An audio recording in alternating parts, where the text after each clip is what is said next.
good morning everyone. So today we'll be discussing regarding the basics of GST, that is Goods and Service Tax. So before knowing what GST is, before knowing why GST has been introduced, before knowing the uniqueness of GST or the rates of GST, we have to know which type of tax is GST. For this, I have to throw light on the different types of taxes prevalent in India. Basically, there are two types of taxes which is existing in India. That is direct tax and indirect tax.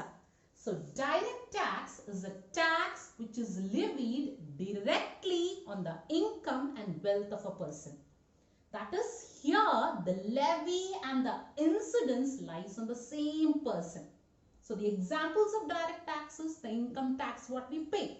The wealth tax are the examples of direct tax. And coming to the second type of tax, that is indirect tax. So, it is a tax which is levied on the price of goods and services. The main feature of this indirect tax is the levy and the incidence do not lie on the same person. The examples are sales tax, service tax, VAT, excise duty, GST. By this time, you might be aware that GST is an indirect tax. Okay, so what is GST? It is an indirect tax which came into existence by subsuming different types of indirect taxes which is prevalent in India. That is, we had sales tax, service tax, we had VAT, we had central states tax. All these taxes are subsumed, and an indirect tax which came into existence or which came into picture is GST. So GST came into existence on July 2017. But the actual birth of GST took place in France in the year 1954 by Maurice Loury. But by now, nearly 160 countries have been adopting GST in one form or the other. Okay, now the question here is, what is GST? So, GST is any tax on supply of goods and services, or both, except taxes on supply of alcoholic liquor for human consumption. That is, if any tax is charged on the supply of goods and services except supply of alcoholic liquor for human consumption, you call it as GST. Okay, so in GST, both goods and services are taxed. So now you have to know what is a good.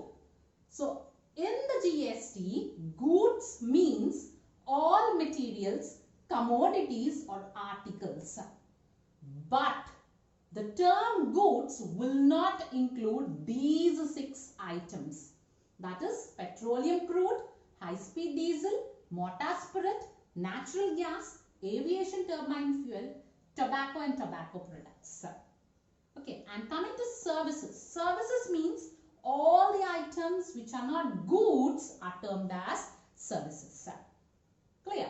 So by this, you will be familiar with what GST is, isn't it?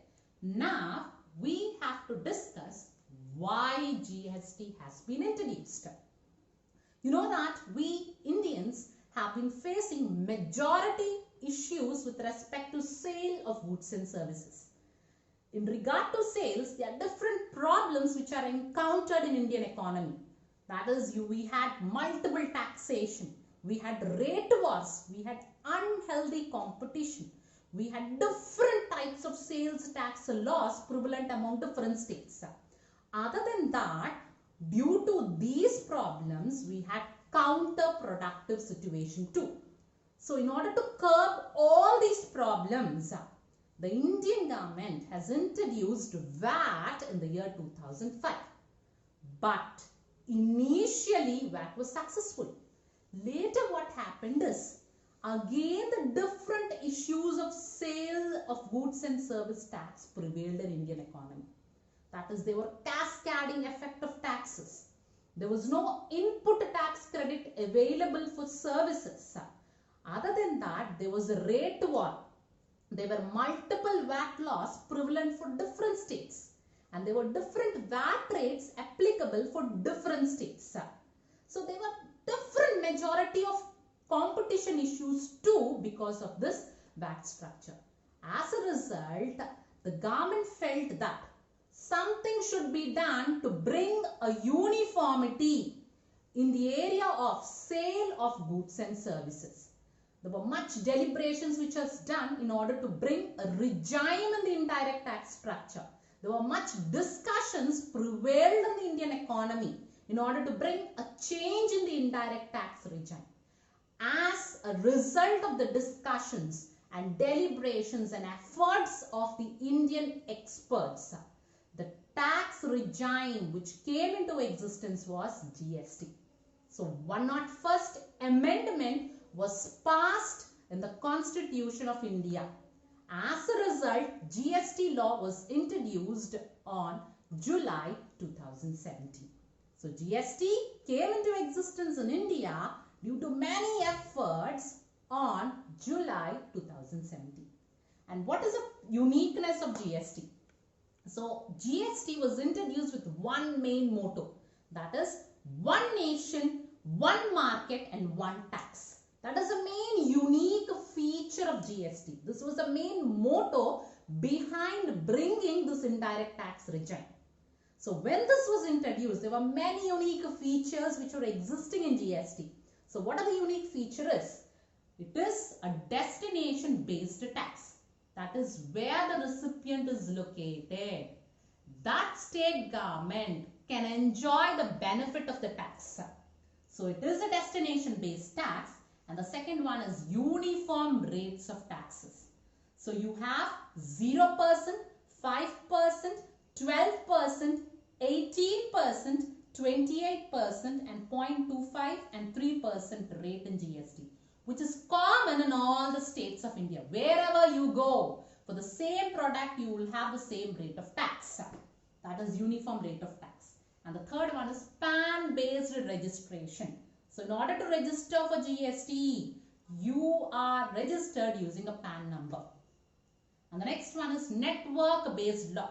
In GST, unlike the other indirect tax regime which was existing in India, which was offline, but GST is entirely network-based. Okay, everything is done online. Registration is done online. Payment is done online. Settlement of grievances is done online. Everything is network-based. And the main unique feature of GST is you have a GST council. It is the ultimate decision-making body in GST. So these are the main unique features of GST. So coming to the next head under GST is types of GST.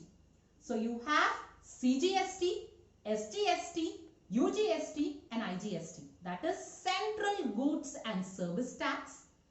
Next, State Goods and Service Tax. And the next, Union Territory Goods and Service Tax. And next one is Integrated Goods and Service Tax. Okay, so how these types work is, so when you are making an intrastate transaction means where the recipient and the supplier of the good belong to the same state. Then the tax which is levied is CGST and SGST or CGST and UTGST. And if you are making an interstate transaction is when the supplier and the recipient belong to different states. Then the tax which is levied is IGST.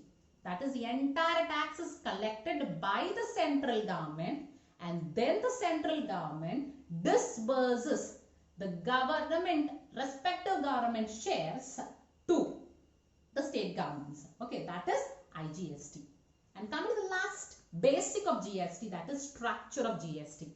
So we all are aware that federal structure prevails in India. Due to this federal structure, India has adopted a dual model of GST cut. GST. That is, for interstate transactions, you have IGST, and for intrastate transaction, you have CGST plus SGST or CGST plus UTGST. This is all about the basics of GST. I hope it is clear. Thank you.